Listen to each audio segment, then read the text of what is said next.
Vader, ons kom vanoggend na U toe, omdat ons U loof en prys vir wat ons hierso beleef vandag. Ons loof en ons prys die Here dat ons U naam kan groot maak, dat ons kan sing tot eer van U naam, en kan weet dat U gebore is, dat U na die aarde toe gekom het met die eerste koms om 'n verskil te maak in elkeen van ons se lewens. Wat my verstand te bowe gaan, Vader, is dat U seun opgeoffer het terwille van 'n mensdom wat U deur die eeue verwerp het. En tot vandag toe is daar mense wat U verwerp, Here, maar U liefde is groot. En ek wil vir U baie, baie dankie sê, Vader, dat U seun gegee het. En Jesus Christus, ons aanbid U, dat U bereid was om, soos die Bybel sê, nie net gehoorsaam te wees nie, maar gehoorsaam tot die dood, ja, die dood aan 'n kruis. Dat U die skepsele wat U geskep het, toegelaat het om U te kruisig, sodat hulle gered kan word. Maak nie sin vir ons nie, maar ons sê dankie. Ons kom bid nou, Here, dat U ook vandag sal seën die sang, die lofprysing wat ons na U toe bring. Dankie vir die talent wat U is. Dankie vir die harde werk wat agter die skerms ingesit is, om vandag 'n sukses te maak. Ons bid dat U verheerlik sal word in Jesus se naam. Amen. Tussen Maleagi en Matteus was daar 400 jaar se stilte. Donker. 'n donker tyd. Nie net die 400 jaar in Egipte waar daar slawerny was, wat hulle onder die slawe hand van Farao moes werk nie, maar later, jare daarna, volg daar nog 'n 400 jaar van stilte. God praat nie met Israel nie. 400 jaar, geen profeet, geen leier, geen koning. God is stil. Dis donker soos in die saal nou. Daar's niks fout met ons ligte nie. Dis so beplan. Maar niemand het beplan ook dat daar hierdie 400 jaar van stilte sou kom nie, behalwe God self, wat geweet het wat hy wil bereik deur 400 jaar absoluut nie met die mensdom te praat nie. Israel wag in stilte.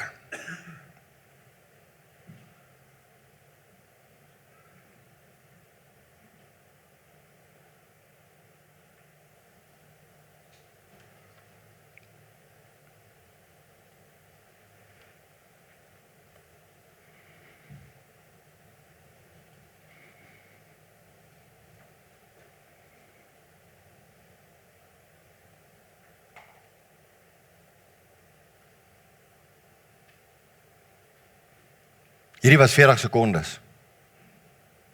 Imagine 400 jaar wat God nie praat nie. Wat God nie sy gesig wys vir sy volk nie. As jy gedink het 40 sekondes is awkward, imagine hoe was dit om 400 jaar nie God se stem te hoor nie. Ek dink Israel het gedink God is weg, God het hulle gelos vir altyd en ewig.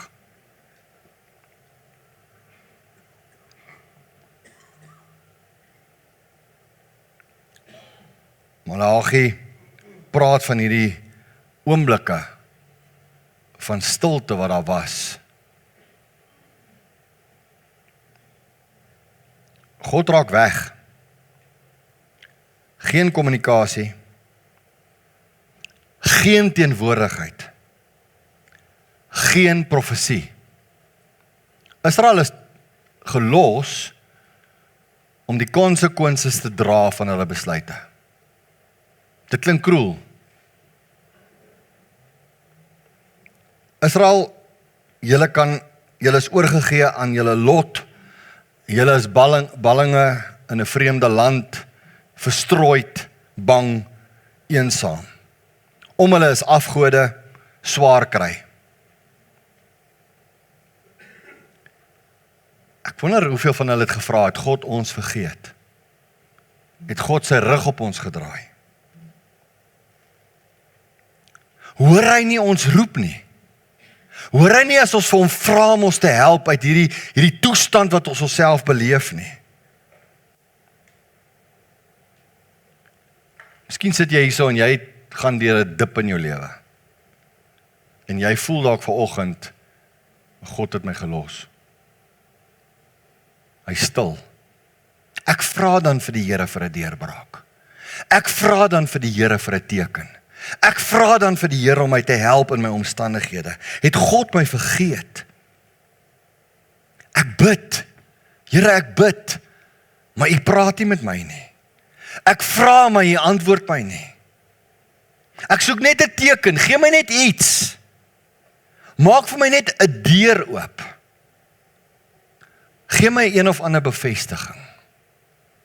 Kan jy imagine dat Israel vir 400 jaar hierdie gebede gebid het? Langer as baie mense se leeftyd. Baie mense het nooit God se stem gehoor nie. Hulle is in stilte gebore en het in stilte gesterf. Kan ons aanneem dat God afwesig was? Nee.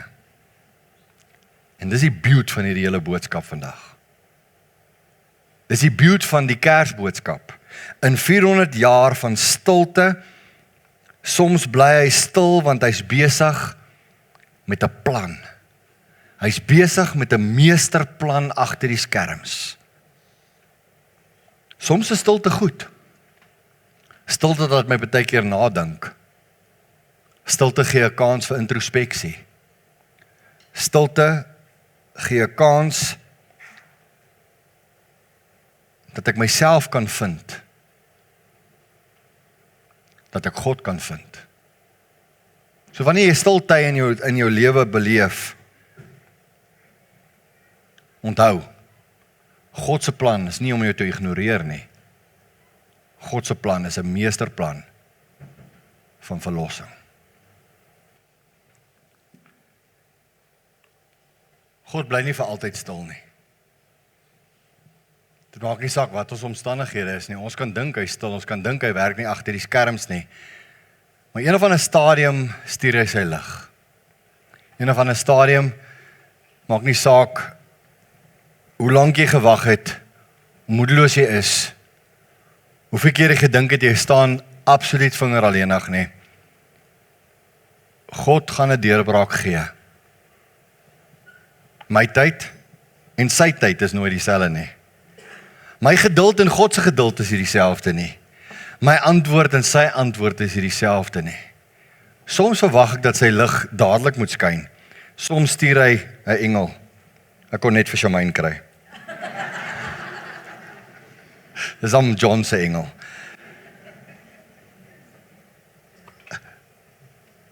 Die Here stuur sy lig. En weet julle wat? Hy stuur 'n engel en die eerste keer na 400 jaar praat God vir die eerste keer met Sagaria. En wat sê hy? Wat was God se eerste woorde wat hy gesê het? Sy eerste woorde was, moenie bang wees nie. Moenie bang wees nie. Ek het 'n plan. Ek het 'n groter plan. Ek het 'n massiewe plan. En hierdie engel bring dadelik God se boodskap, 'n gestuurde van God, wat die lig bring in hierdie donker tyd. Die engeltjie kan maar weggaan.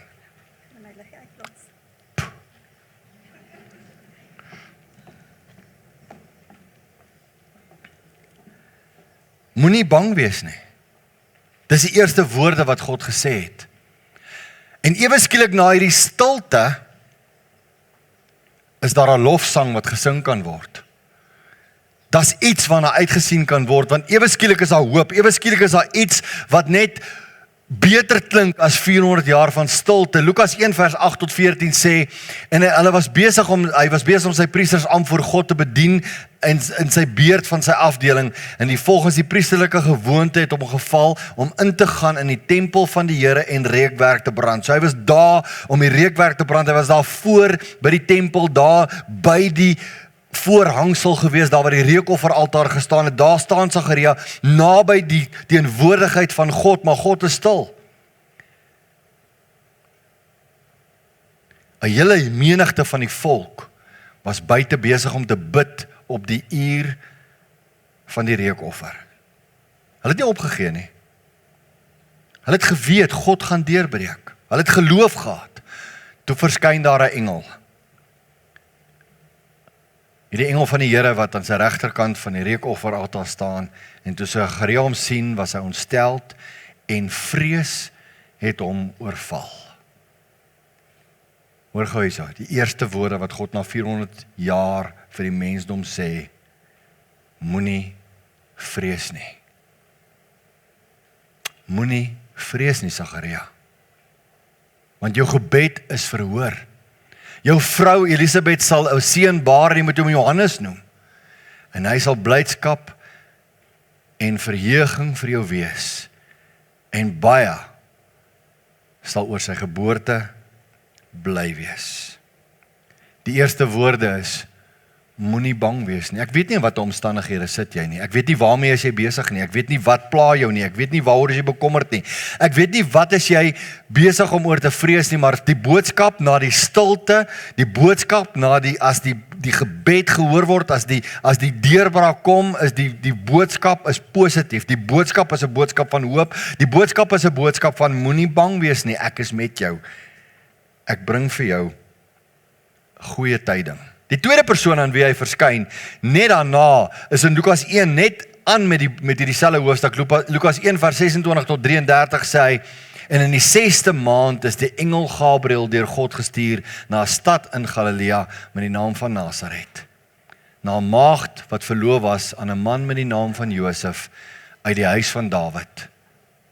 En die naam van die maagd was Maria. En die engel het by haar binnegekom en van gesê, wees gegroet, begenadigde, die Here is met jou. Geseënd is jy onder die vroue. En toe sy hom sien, was sy baie ontsteld oor sy woord, en sy het daaroor nagedink wat hierdie groet tog kan beteken. En wat sê God vir deur die engel? Moenie vrees nie. Moenie vrees nie, Maria, want jy het genade by God gevind. Wat is jou omstandighede? Waarmee is jy besig? Wat is jou vrese? Hierdie Kersfeestyd is 'n tyd van hoop, dis 'n tyd van sang, dis 'n tyd van bly wees, dis 'n tyd wat daar hoop is vir ons. Uiteindelik is daar hoop na 400 jaar se stilte, is daar hoop, en die woorde wat God vir ons sê, as jy deur 'n oomblik van stilte gegaan het, as jy deur 'n moeilike tyd in jou lewe gaan het, as 2025 nie jou jaar was nie, en jy wil net hê die 31 Desember moet aanbreek. Moenie bang wees nie. Moenie vrees nie. Ek is met jou, begenadigde, want jy het genade by God gevind. Kan ons daai boodskap van hoop gryp vandag? Kan ons daai boodskap gryp wat God vir ons sê, moenie bang wees nie, moenie vrees nie. Hy sê, ek het 'n oplossing. Ek het 'n oplossing. Die stilte word gebreek deur hoop, deur 'n belofte, deur 'n plan, deur verlossing wat God gebring het. Moenie bang wees nie. En hierdie stilte word 'n song. Dis wat ons vandag vir jou bring. From silence to song.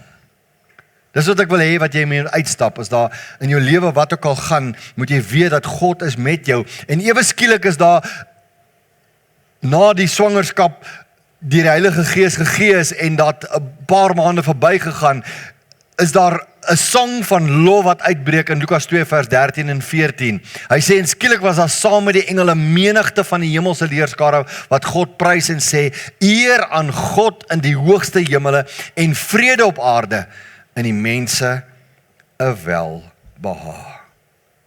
Stilte word lof.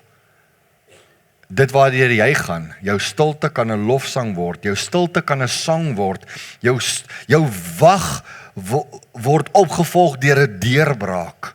Jou moedeloosheid word opgewondenheid. Kom ons sing 'n loflied tot eer van sy naam. Want God is in beheer. Al is hy stil, hy werk agter die skerms.